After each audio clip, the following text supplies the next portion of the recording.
Nah, pondok kita itu pondok tahfidz anak. Jadi mayoritas yang mondok di tempat kami itu anak-anak. Jadi anak-anak itu, dunia anak itu pasti dunia bermain, dunia yang senang-senang lah gitu. Maka kita ajak mereka untuk ya refreshing, melepas penat, melepas lelah. Dan di Ngrembel ini mungkin salah satu pilihan yang dirasa cocok ya. Tadi dikatakan Mbak Asna di sini itu sudah mewakili lah, mewakili berbagai macam. Ada yang hobi renang, di sini ada renangnya. Ada yang hobi mancing, ada mancingnya. Ada juga yang hobi makan, nanti kita makan juga di sini. Jadi tentu pasar yang paling luas itu kan bukan pasarnya orang yang menengah atas ya. Pasar yang paling luas itu kan menengah bawah. Yang jumlah populasinya di Indonesia itu paling banyak. Dan saya pikir ya ini adalah pasar yang paling layak untuk diberikan pelayanan gitu. Ya sebagaimana mobil-mobil lah. Mobil itu kan banyak mayoritas, atau motor mayoritas itu yang dijual bukan yang high end gitu ya, bukan kelas menengah tapi ke bawah, itu rata-rata demikian. Jadi kami sendiri pun juga sebetulnya menyasar itu gitu ya. Tapi ya tentu kami juga tidak meninggalkan kualitas sehingga teman-teman yang atau keluarga-keluarga yang kelas atas pun segan gitu main ke sini. Itu yang kita jaga. Jadi jangan sampai justru yang kelas atas itu melihat, kadang-kadang kan ada ya Pak tempat rekreasi atau Mbak Asna, tempat rekreasi yang karena murahnya itu jadi kotor gitu. Iya Bapak. Tempat karena murahnya itu jadi jorok gitu. Nah itu yang kita tidak mau gitu. Artinya kita tidak kepingin menyajikan hal yang murah, yang ekonomis, sehingga mengakibatkan teman-teman atau keluarga kelas atas ini atau yang menengah atas ini jadi males datang ke sini. Oh, kok kotor, kok bau, kok pegawainya tidak ramah, kok pegawainya kusem dan seterusnya. Itu kita tidak ingin. Tetap kita jaga. Walaupun ini terjangkau untuk menengah bawah, saya pikir kita mengupayakan agar menengah atas pun masih mau menikmati dan bisa menikmati gitu.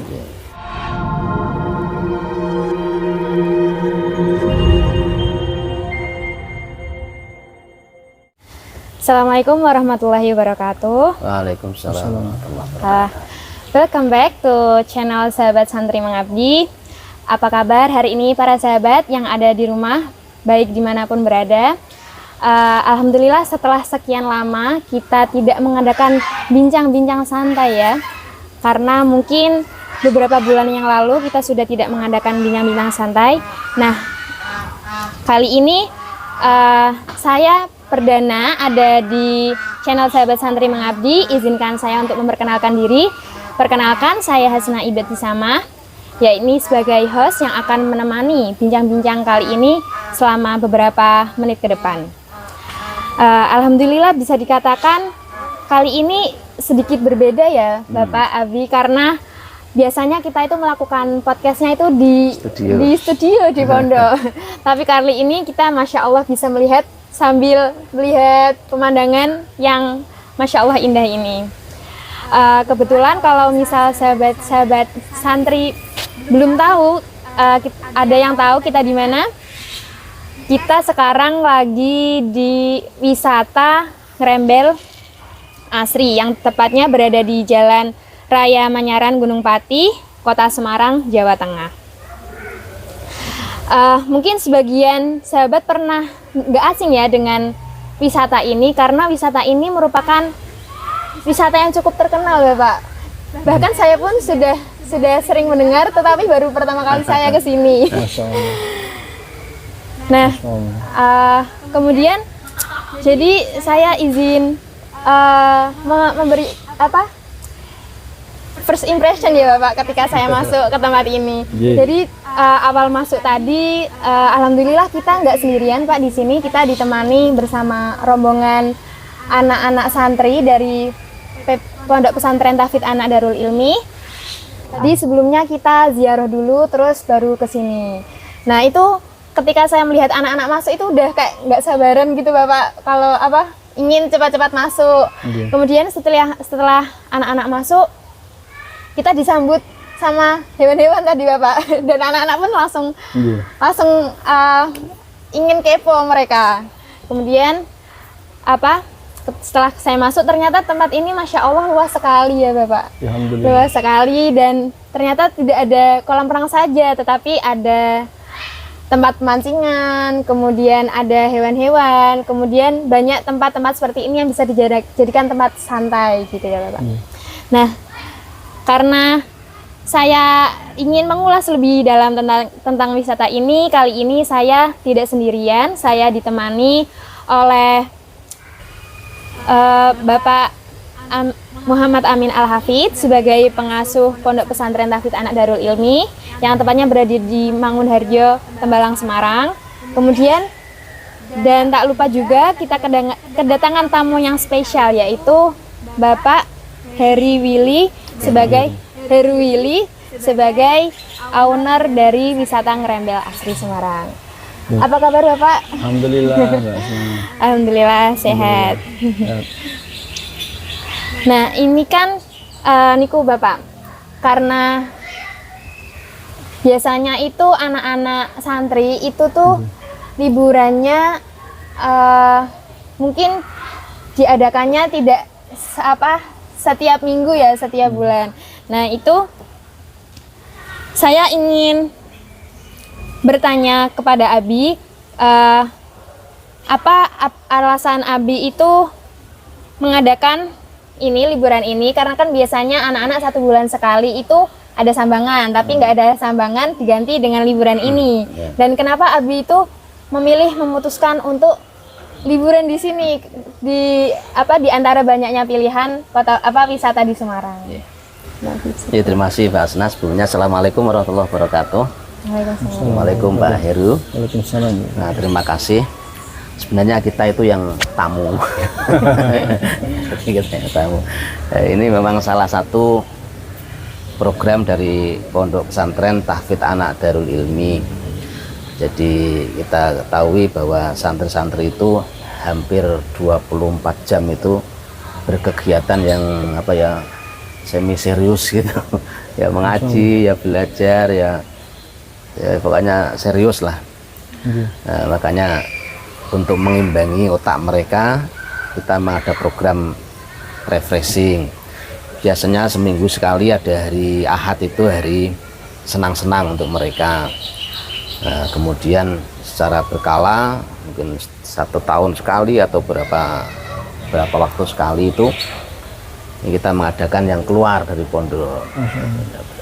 Nah, kebetulan pada bulan ini kan ini mendekati Ramadan sekaligus rihlah Ramadan, bersukacita menyongsong datangnya bulan suci Ramadan. Jadi sekali lagi kita itu ingin, namanya pondok anak, pondok kita itu pondok tahfidz anak, jadi mayoritas yang mondok di tempat kami itu anak-anak. Jadi anak-anak itu, dunia anak itu pasti dunia bermain, dunia yang senang-senang lah gitu. Maka kita ajak mereka untuk ya refreshing, melepas penat, melepas lelah. Dan di Ngerembel ini mungkin salah satu pilihan yang dirasa cocok ya. Tadi dikatakan Mbak Asna di sini itu sudah mewakili berbagai macam. Ada yang hobi renang, di sini ada renangnya. Ada yang hobi mancing, ada mancingnya. Ada juga yang hobi makan, nanti kita makan juga di sini. Jadi maka cukup di sini sudah mewakili berbagai macam hobi-hobi mereka dan keinginan-keinginan mereka. Dan ini mungkin sudah cukup untuk melepas kepenatan mereka, capeknya otak mereka beberapa saat. Itu Mbak, singkat. Gitu. Kita di sini juga udah berapa kali Abi?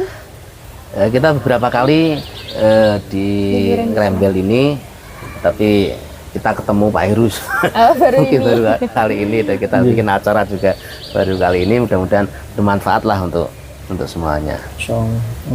Nah mungkin ya itu tadi seperti kata Abi bahwa tempat ini udah kayak include semuanya ya Bapak. Jadi di keluarga juga bisa, anak-anak juga bisa, bahkan remaja seperti saya pun juga bisa menikmatinya gitu. Nah kemudian eh, saya ingin bertanya kepada Bapak Heru, karena kita udah memiliki gambaran tentang wisata Ngerembel Asri. Nah, sahabat-sahabat ini mungkin ingin lebih tahu bagaimana awal mula berdirinya tempat ini, Bapak. Kemudian mengapa Bapak itu memutuskan untuk membangun wisata ini tuh di Gunung Pati ini dari sekian banyaknya tempat. Kemudian bisa diceritakan secara singkat mungkin Bapak apa yang melatar belakangi terbentuknya destinasi wisata ini. Masya Allah. Alhamdulillah, barakallahu fiik. Terima kasih atas pertanyaan dan kunjungannya Pak Amin, Pak Ustadz Amin dan Mbak Hasna. Betul, Alhamdulillah Ngerembel itu ini ceritanya agak panjang sebetulnya ya, tapi kita singkat gitu. Diringkas. Jadi Ngerembel itu awalnya Ngerembel Asri ini berdirinya karena keluarga kami itu awalnya kepingin membuat tempat mancing sendiri untuk keluarga gitu. Ini Hobi yang kami mancing, dengar ya, hobi mancing gitu. Terus kemudian berjalannya waktu karena banyak orang yang mampir, akhirnya mau nggak mau ya sudahlah kita buka saja gitu. Itu informasi yang saya dengar awalnya demikian. Terus kemudian di setahun berjalan baru saya kemudian membantu menyelesaikan atau membantu mengelola ini gitu. Dan berjalanlah waktu gitu sehingga kondisinya sampai dengan hari ini gitu. Alhamdulillah.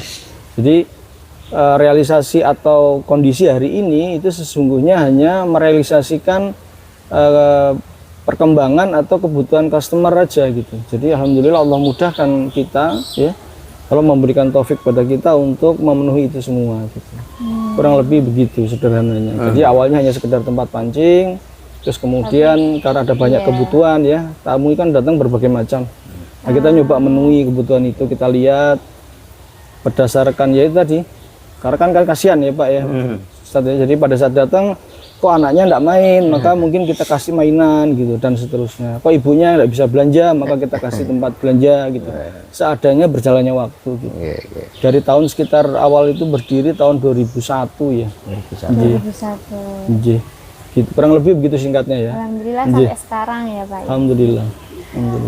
Berarti awalnya hanya membuka tempat mancing, lama-kelamaan tambah melebar gitu. Betul. Kurang lebih demikian. Karena tadi Abi mungkin sudah menjelaskan juga alasan Abi memilih tempat ini. Nah, kemudian kira-kira jangka rihlah yang ditentukan dari pondok itu setiap apa ya Bi? Sekitar seminggu sekali atau 1 bulan sekali atau mungkin 1 tahun sekali? Ya. Bisa. Kalau seminggu sekali tidak mungkin ya, tuh nanti jadi tidak ada ngaji ya minimal setahun sekali. Itu kita yang di dekat-dekat Semarang, tahun kemarin di Boyolali. Tetapi secara periode kita kadang-kadang melibatkan wali santri juga. Kita pernah 4 bis mengadakan ziarah dan rekreasi juga bersama orang tua. Tapi untuk anak-anak ya setahun sekali minimal lah kita keluar gitu. Waktunya itu nggak ditentukan ya Bi, seperti kayak mungkin setiap Ramadan atau akhir tahun atau liburan semester mungkin. Kalau menjelang Ramadan itu seperti sudah kebiasaan itu, kita menjelang Ramadan pasti keluar. Tapi yang untuk yang lebih besar nanti kita kondisional karena kita juga selain ada acara ziarah kasih juga ada acara khataman juga. Khataman itu juga melibatkan orang tua, melibatkan jamaah, melibatkan orang banyak. Jadi itu juga butuh persiapan yang matang, yang banyak. Kebetulan kan insya Allah nanti bulan Mei kita juga akan ada khataman. Nah itu mohon restunya. Mudah-mudahan semuanya berjalan dengan baik. Baik, untuk Bapak Heru, karena tadi mungkin sudah di-spill sedikit tentang latar belakang tempat ini, menurut Bapak kan namanya membangun tempat usaha itu nggak mudah ya Bapak, pasti ada naik turunnya. Nah kemudian ketika sedang mengembangkan tempat wisata Ngerembel Asri ini, kira-kira tantangan tantangan yang paling krusial dalam mengembangkan tempat wisata ini tuh bagaimana Bapak? Ya, baik, itu pertanyaan yang bagus ini. Jadi tempat usaha itu pada prinsipnya sebetulnya semua usaha ya, semua usaha itu pada prinsipnya harus bisa melihat kebutuhan konsumen gitu.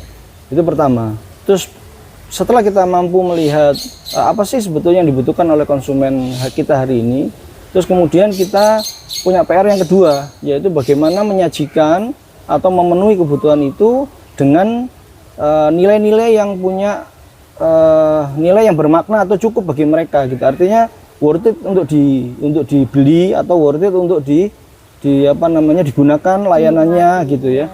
Nah, itu bagi kita PR seorang pengusaha itu adalah di situ. Jadi melihat apa sih yang menjadi kebutuhan customer kita, kemudian kita memikirkan, kemudian saya tahu kebutuhannya, oh kita bagaimana nih agar kebutuhan ini bisa kita sampaikan kepada mereka dan mereka merasa oh ya ini cocok kalau ini ditawarkan kepada kami dengan harga segini. Gitu. Jadi benefitnya ataupun keuntungan-keuntungan lain itu bagi customer itu layak untuk dibeli. Nah, itu menjadi PR dan menjadi tantangan tersendiri ya. Kalau dari sisi kita kepada customer, tapi dari sisi yang lain misalnya dari kenaikan harga bahan baku misalnya gitu ya, dari inflasi dan seterusnya, yaitu tantangannya adalah bagaimana membuat produk kita itu atau kegiatan kita di dalam ngerembel ini ekonomis gitu, sehingga kita bisa menyajikan produk kita itu bersaing dengan produk yang lain gitu, atau dengan tempat pemancingan yang lain gitu. Karena itu sesuai dengan keinginan kita gitu, maksudnya kita harus punya visi misi kan Pak dalam produk dari usaha kita, itu juga menyangkut di situ. Jadi kita punya PR, kalau kita tahu ya di Indonesia ini kan harga cepat sekali berubah ya, setiap tahun berubah. Nah, itu kita butuh sebagai pengusaha atau sebagai pengelola melihat bagaimana sih dengan kenaikan ini harga itu tetap bisa terjangkau gitu ya, relatif terjangkau oleh customer. Itu jadi kurang lebih tantangannya demikian gitu ya. Belum lagi hal-hal yang lain, misalnya kayak tantangan di SDM ya. SDM itu juga pengaruh gitu ya.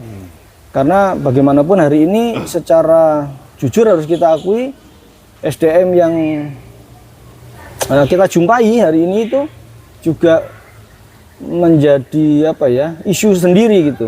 Artinya kalau zaman dulu Pak, orang-orangnya itu bahasanya itu kokoh-kokoh gitu ya. Kalau hari ini enggak, gampang baper ya, Gen Z ini gampang baper. Dan ini menjadi problem bagi pengusaha.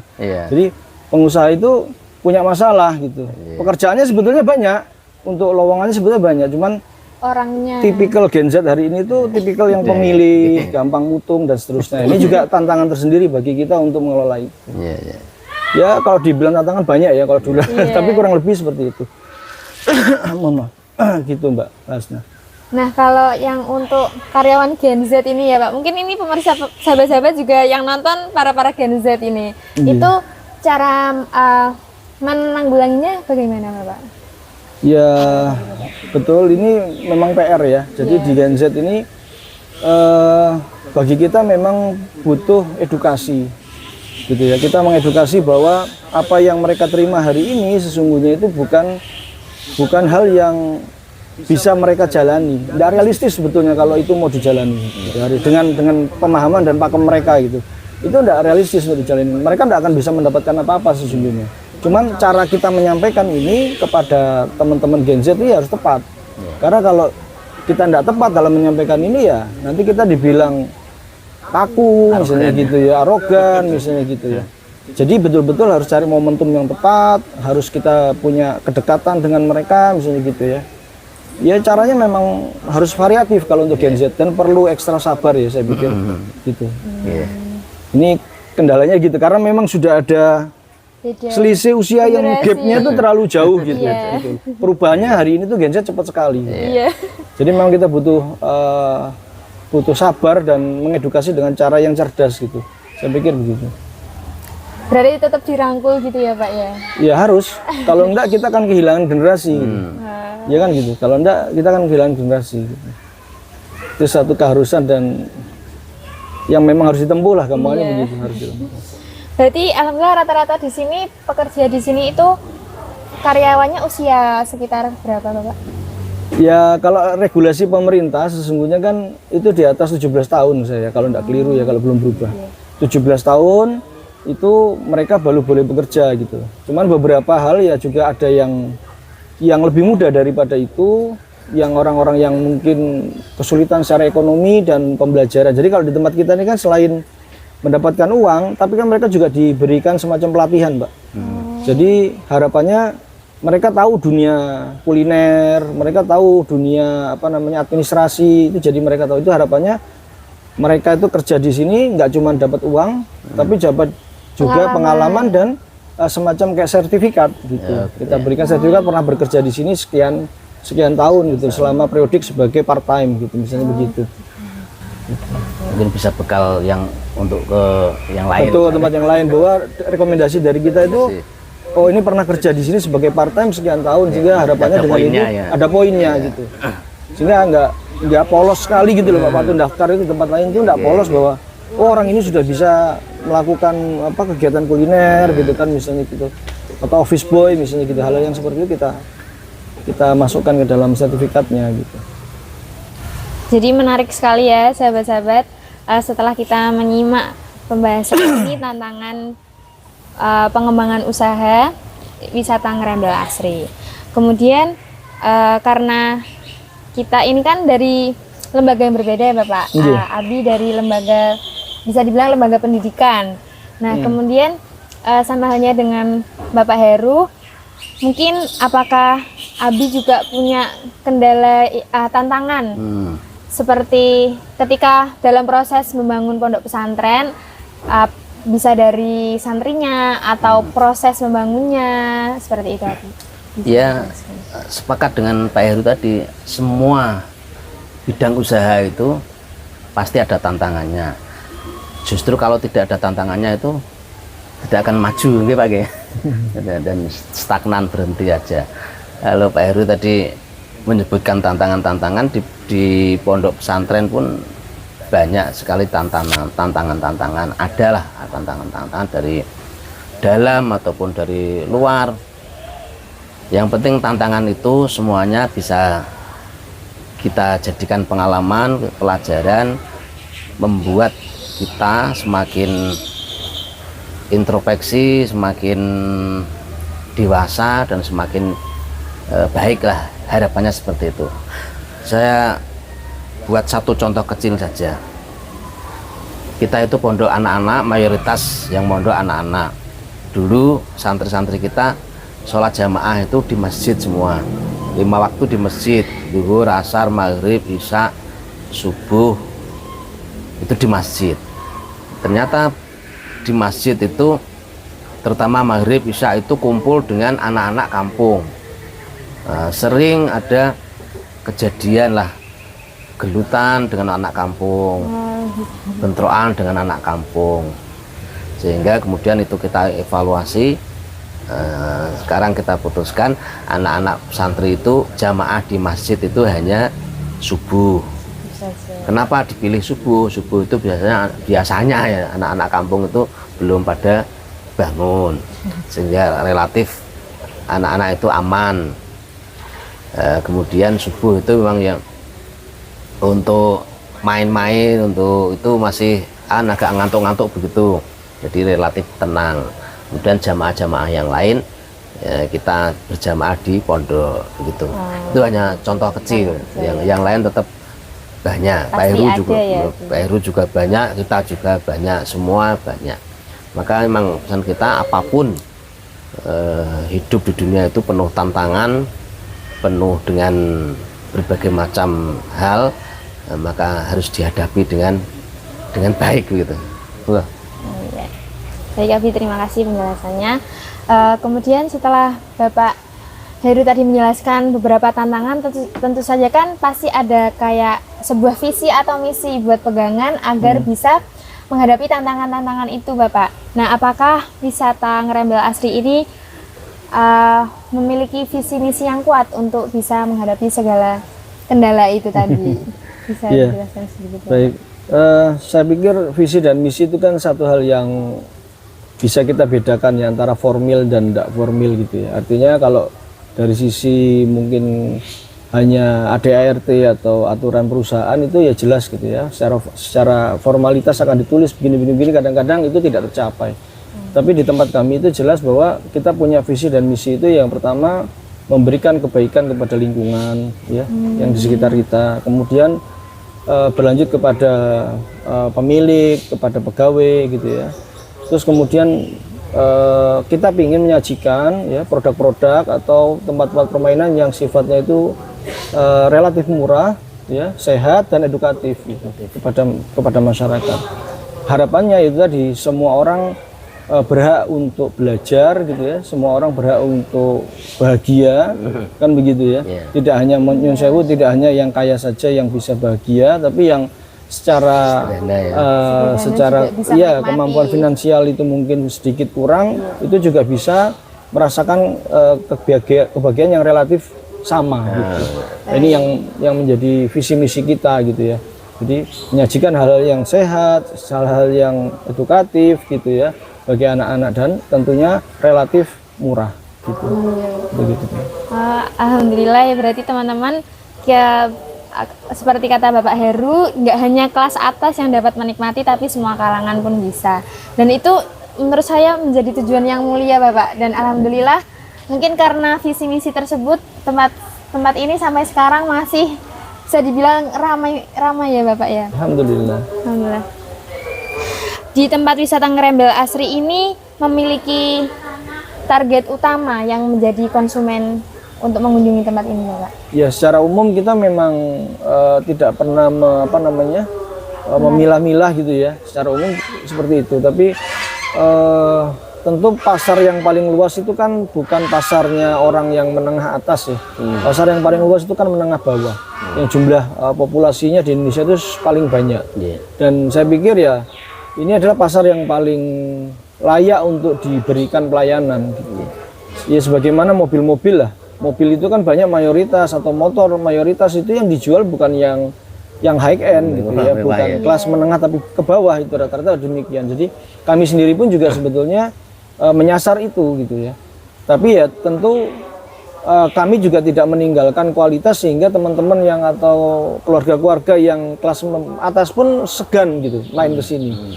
Itu yang kita jaga. Jadi jangan sampai justru yang kelas atas itu melihat, kadang-kadang kan ada ya Pak tempat rekreasi atau Mbak Asna, tempat rekreasi yang karena murahnya itu jadi kotor gitu. Iya Bapak. Tempat karena murahnya itu jadi jorok gitu. Nah itu yang kita tidak mau gitu. Artinya kita tidak kepingin menyajikan hal yang murah, yang ekonomis, sehingga mengakibatkan teman-teman atau keluarga kelas atas ini atau yang menengah atas ini jadi males datang ke sini. Oh, kok kotor, kok bau, kok pegawainya tidak ramah, kok pegawainya kusem dan seterusnya. Itu kita tidak ingin. Tetap kita jaga. Walaupun ini terjangkau untuk menengah bawah, saya pikir kita mengupayakan agar menengah atas pun masih mau menikmati dan bisa menikmati gitu. Gitu Mbak. Berarti memberikan pelayanan yang semaksimal mungkin ya Iya. Pak. Tapi harganya tetap ekonomis. Iya betul. Nyambung dengan Pak Heru tadi, menarik sekali. Itu kan sama dengan dakwah Rasulullah ya. Nabi Muhammad itu juga awal itu sasarannya juga kaum duafa, para budak-budak itu. Maka setiap ada apa-apa itu kemudian fakur rokobatin, bebaskan budak. Dan itu ternyata dari kalangan bawah itulah mayoritas pengikut Nabi, sahabat-sahabat Nabi yang setia. Ya, Nabi punya sahabat namanya Ahlus Sufah yang dibuatkan tenda-tenda di sekeliling masjid Nabi itu juga dari kalangan bawah. Nah, sampai sekarang pun kecenderungan misalnya para politikus itu juga sebenarnya yang mengangkat mereka menjadi dewa dan apa itu juga dari kalangan-kalangan bawah. Jadi memang kita tidak boleh untuk menyepelekan yang dianggap kasta-kasta bawah itu gitu. Setiap destinasi wisata kan pasti memiliki keunikan dan program unggulannya masing-masing ya Bapak. Kemudian apakah wisata Ngerembel Asri ini memiliki macam program unggulan yang menjadi daya tarik bagi para pengunjung yang datang ke sini Bapak? Ya, baik. Ngerembel itu menyajikan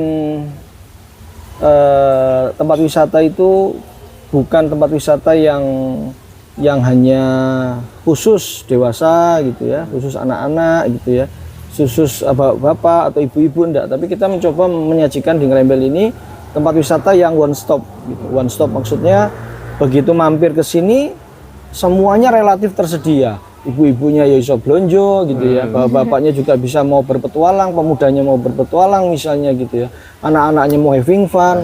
Jadi satu tempat itu kita harapkan mereka tidak perlu main-main ke tempat lain lagi. Wis sampai sini sore pegel gitu. Sampai sore sampai rumah capek istirahat gitu, dan biayanya ekonomis. Jadi itu mungkin daya tarik yang selama ini didapatkan oleh customer, dan mereka merasa worth it gitu, hanya bayar misalnya harga tiket satu orang 5.000 misalnya gitu ya, dia bisa renang, kan begitu ya, bisa jalan-jalan, lihat hewan, itu bisa mancing misalnya begitu ya. Terus kemudian juga bisa makan jika lapar gitu, dan kita menyediakan variasi makanan juga dari yang sangat ekonomis sampai yang cukup presisius gitu, gampangannya begitu. Berkelas juga kami sediakan gitu.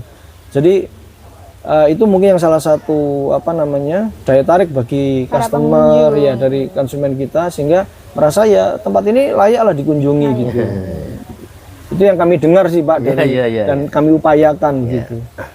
Apakah di wisata Ngerembel ini memiliki pembinaan bagi karyawannya, seperti program kegiatan mengaji misalnya Bapak, atau program keluar bersama setiap 1 bulan sekali, atau bagaimana gitu Pak?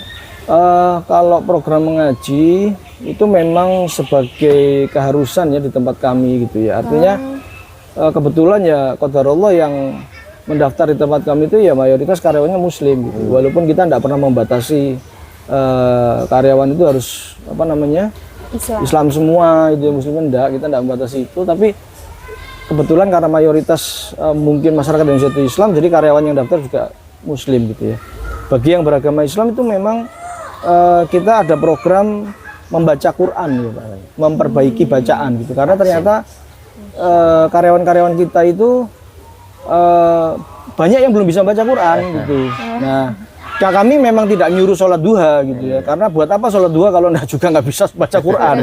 Percuma disuruh sholat duha, tapi setiap harinya sholat wajibnya juga enggak itu gitu ya, enggak terrealisasi. Maka yang paling pertama kami lakukan itu adalah memperbaiki bacaan, kemudian memberikan pemahaman tentang rukun Islam, rukun iman itu dulu, supaya mereka termotivasi untuk menjalankan agama ini di kehidupan sehari-hari. Itu berupa kajian-kajian itu di halal. Iya, sembari ini Pak, sembari mereka baca Quran, ya mereka diberitahu tentang rukun Islam, kenapa seorang Islam itu harus menjalankan rukun Islam dan seterusnya. Dan belakangan ini mungkin udah hampir setahun ini program kajian setiap pekan. Gitu. Setiap hari apa? Saya tepatnya lupa saya. Setiap hari Jumat ya, setiap hari Jumat Pak. Jadi setiap hari Jumat itu kita panggil ustadz-ustadz dari luar gitu ya, karena kami sendiri juga bukan orang yang pandai gitu dalam agama gitu nggih. Jadi kami panggil ustadz-ustadz dari luar untuk memberikan nasihat-nasihat gitu, agar teman-teman ini memotivasi dirinya untuk bekerja, untuk hidup itu karena Allah gitu, lillahi ta'ala. Setelah istirahat apa sebelum buka? Itu setelah pulang Pak. Oh, sore setelah pulang. Itu beberapa juga kalau zaman dulu, nggak tahu sekarang ya, aturannya itu diberi lembur Pak, dibayar lembur, karena itu kan di luar jam kerja. Tapi kalau membaca Quran itu di jam kerja, jadi mereka digilir gitu. Digilir. Jadi kalau yang membaca Quran itu tidak di lembur, karena posisinya di jam kerja gitu. Iya. Gitu. Terus gitu kurang lebih begitu. Ya. Dan kalau seimbang gitu ya Bapak ya, antara kerja tapi juga ya harusnya tidak seimbang, sebenarnya seperti Pak Kiai ini, harusnya ngurusi agama itu lebih dominan gitu kan, karena ya, minimal ini kan inspirasi untuk untuk tempat-tempat yang lain. Kesan walaupun tempat wisata tetapi pengelolanya bisa menyisihkan waktunya, membuat itu kan intinya dari pemimpin ya, pemimpin menggerakkan itu, karyawan juga bisa minimal mengenal lah, apalagi ada tadi semacam tahsin Al-Quran itu kan secara zahir kayak tidak nyambung loh. Tempat-tempat wisata kok tidak ono ngaji nih seperti itu, tapi kan itu di semua sisi kehidupan kan bisa diselipkan itu. Karena memang dimulainya kayaknya dari situ Pak. Iya gitu. betul. Kita mulai dari situ. Gitu. Kalau masalah wisatanya ngerembel itu, kita tuh dulu hanya punya program itu 2 tahun sekali Mbak Hasna. Jadi 2 tahun sekali kita tutup gitu ya. Tapi itu kondisional juga, melihat kondisi ekonomi. Tapi rata-rata 2 tahun sekali itu kita pergi biasanya 1 hari 2 malam, 2 hari 1 malam atau berapa hari gitu kita pergi ke tempat wisata juga sebagai studi banding biasanya gitu. Begitu. Untuk yang program kajian tadi itu biasanya dilakukannya gimana Bapak? Di Ngerembel, kajiannya di Ngerembel di aula yang aula, mungkin sedang dipakai saat ini Pak ya. Di aula itu di sana biasanya kalau yang kajian setiap pekannya ya, tapi kalau kajian yang baca Qur'annya itu biasanya di lesehan, gitu. Kita ada lesehan khusus gitu. Tidak melibatkan orang banyak ya? Iya, karena itu biasanya dipanggilnya bergiliran Pak, gitu ya? Bergiliran setiap waktu. Tapi program itu saya sudah dihentikan karena rata-rata sudah bisa baca Quran. Gitu. Alhamdulillah. Mandiri-mandiri. Iya. Sudah, maksudnya sudah tidak kita lanjutkan karena sudah bisa baca semua gitu Pak, maksudnya minimal sudah bisa baca gitu, mungkin walaupun hasilnya kurang sempurna gitu nggih, tapi sudah alhamdulillah sudah bisa baca gitu. Bahkan karyawan kami juga sudah ada yang hafal 1 juz gitu. Alhamdulillah. Alhamdulillah. Ya kalau untuk seorang karyawan saya pikir sudah istimewa. Gitu. Masyaallah. Gitu. Kalau santri mungkin ya, ini santri yang paling bandel gitu kan. Tapi kalau 1 juz di karyawan ini karyawan yang paling hebat ini. Pertanyaan terakhir dari kami Bapak, kira-kira apakah terdapat fasilitas maupun kebijakan khusus bagi rombongan dari lembaga pendidikan, kayak misal sekolah atau SMP gitu, atau pondok pesantren yang ingin berkunjung ke wisata Ngerembel Asri ini? Kalau secara khusus memang ada. Jadi kami punya program pada beberapa waktu yang lalu ya sudah berjalan. Itu contohnya memberikan kegiatan field trip gratis misalnya kepada sekolah-sekolah yang dianggap itu siswanya mayoritas tidak mampu, sekolah-sekolah di kampung gitu ya. Itu kita lakukan itu. Atau ada juga program diskon bagi pelajar atau mahasiswa gitu ya, dengan membawa kartu pelajar atau kartu mahasiswa, atau semacam juga ada program khusus lagi untuk KHS. Jadi program-program untuk dunia pendidikan itu memang ada, dan kemudian untuk khususnya dunia pendidikan memang kita sangat concern untuk memberikan harga yang relatif lebih murah gitu, dengan diskon gitu. Misalnya ada lembaga-lembaga itu kita kasih harga yang lebih murah, biasanya demikian gitu. Dan ini ya berlaku untuk semua sih, tidak hanya pondok pesantren tapi sekolah umum pun, mahasiswa ya, kampus-kampus juga bisa mendapatkan fasilitas itu gitu. Jadi baik instansi maupun pribadi. Jadi kalau misalnya mahasiswa KHS-nya IP-nya 3 gitu ya, itu bisa ngajukan itu untuk dapat potongan diskon gitu. Telat ya. Program itu masih ada insya Allah. Alhamdulillah, Masya Allah, luar biasa sekali. Dari pembahasan kita hari ini, kita bisa tahu lebih dalam tentang latar belakang kenapa bisa berdiri tempat wisata Ngerembel Asri ini, kemudian beberapa program yang Masya Allah luar biasa sekali, kemudian ada potongan-potongan harga yang juga sangat menarik dan semua kalangan bisa menikmati, terutama bagi kalangan para siswa. Nah, di sini kita bisa melihat bahwa wisata Ngerembel Asri ini tidak hanya berfokus pada wisata, tetapi juga pada nilai edukasi dan pembinaan karakter. Jadi dari pembahasan kita hari ini, kita sudah tahu ya bagaimana tempat ini, bisa mengenal lebih dalam tempat Ngerembel Asri ini. Sebelumnya kami mengucapkan terima kasih yang sebesar-besarnya kepada Bapak Heru karena mau menyempatkan waktunya untuk kami, untuk berbincang-bincang sedikit dengan kami, dan telah membagi waktu, ilmu, serta pengalaman yang dibagikan secara gratis kepada kami. Masya Allah. Kemudian semoga apa yang telah disampaikan oleh Bapak Heru dan Abi tadi memberikan inspirasi, menambah wawasan, serta menjadi motivasi bagi sahabat-sahabat untuk terus belajar, berusaha, dan berkarya dengan tetap menjunjung nilai-nilai kebaikan. Kemudian semoga lain kali kita semua anggota rombongan dari PPTA Darul ini bisa mampir ke sini lagi ya Bapak ya. Insya Allah, amin. Kalau mudahkan. Kemudian kami mengucapkan terima kasih juga kepada para sahabat yang telah menyimak bincang-bincang ini dari awal hingga akhir. Jangan lupa untuk terus mengikuti konten-konten inspiratif kita selanjutnya. Saya Hasna Ibtisama sebagai host Santri Mengabdi pamit undur diri. Wassalamualaikum warahmatullahi wabarakatuh. Waalaikumsalam. Terima Makasih Pak. Masya Allah, matur nuwun Pak. Terima kasih banyak Bapak. Pak, monggo Pak. Iya, iya.